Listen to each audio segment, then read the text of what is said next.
Hello guys, आप सभी का वेलकम है क्विक स्टडी जियो चैनल पर। तो इस वीडियो में जो हम टॉपिक कवर करेंगे, जो जानेंगे जो टॉपिक, वो है ह्यूमन मेटा न्यूमो वायरस। ठीक है, ये क्या चीज़ है इसको समझते हैं। तो चलिए शुरुआत करते हैं। एमिड concern surrounding the outbreak of human meta pneumo virus in China, Dr. Atul Goyal, Director General of Health Services, has assured the public that there is no need for alarm and urged people to follow basic precaution to stay safe। ठीक है, तो ये कहा जा रहा है कि एक तरह से जो ये आउटब्रेक हुआ है ह्यूमन मेटा न्यूमो वायरस, ठीक है, इसको लेके ज़्यादा चिंता करने का ज़्यादा ज़रूरत नहीं है। ठीक है, हाँ, कुछ प्रिकॉशन आप रहे जिससे आप सेफ रह सकते हैं, ये कहा है। ठीक,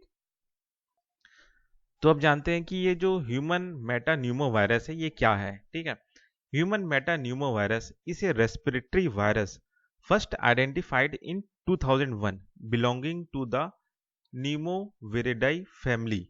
ठीक है, न्यूमोविरिडाई फैमिली।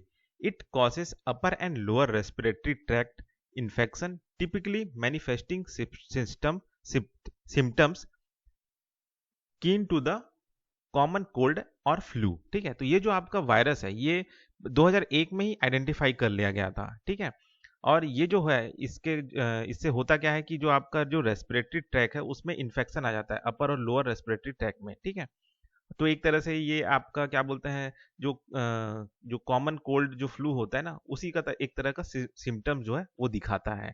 ठीक है, अब इसका ओरिजिन और डिस्कवरी कहाँ हुआ था इसको जानते हैं।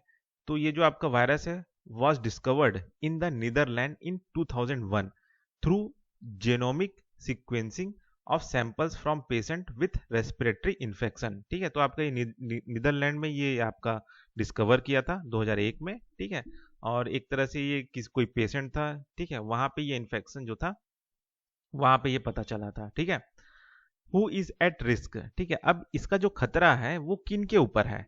ठीक है, किनको इस चीज से खतरा है, तो यहाँ पे जो बताया गया है वो है चिल्ड्रन अंडर 5, पर्टिकुलरली इन्फेंट। ठीक है, जो नवजात शिशु हैं, 5 साल से कम उम्र के बच्चे हैं उन पे। ठीक है, ओल्डर एडल्ट जो 65 से ज्यादा उम्र के हैं उनमें, immuno compromised individuals and those with chronic respiratory condition like asthma. तो जो एस्थमा के पेशेंट है उनको, और ये जो इम्यूनो कॉम्प्रोमाइज्ड इंडिविजुअल्स, ठीक है, इसका मतलब ये होता है कि जिनमें जिनमें इम्यूनिटी पावर की कमी होती है। ठीक है, ठीक है, तो उनको ये जो चीज है इसका रिस्क ज्यादा है, ये जो आपका ह्यूमन मेटा न्यूमो वायरस जो है। ठीक है, जिनमें इम्यूनिटी पावर थोड़ा कम है उनको इस चीज का रिस्क ज्यादा है। ठीक है, तो बस यही चीज है आपका ह्यूमन मेटा न्यूमो वायरस। तो बस इस वीडियो में बस इतना ही, फिर मिलते हैं नेक्स्ट वीडियो में।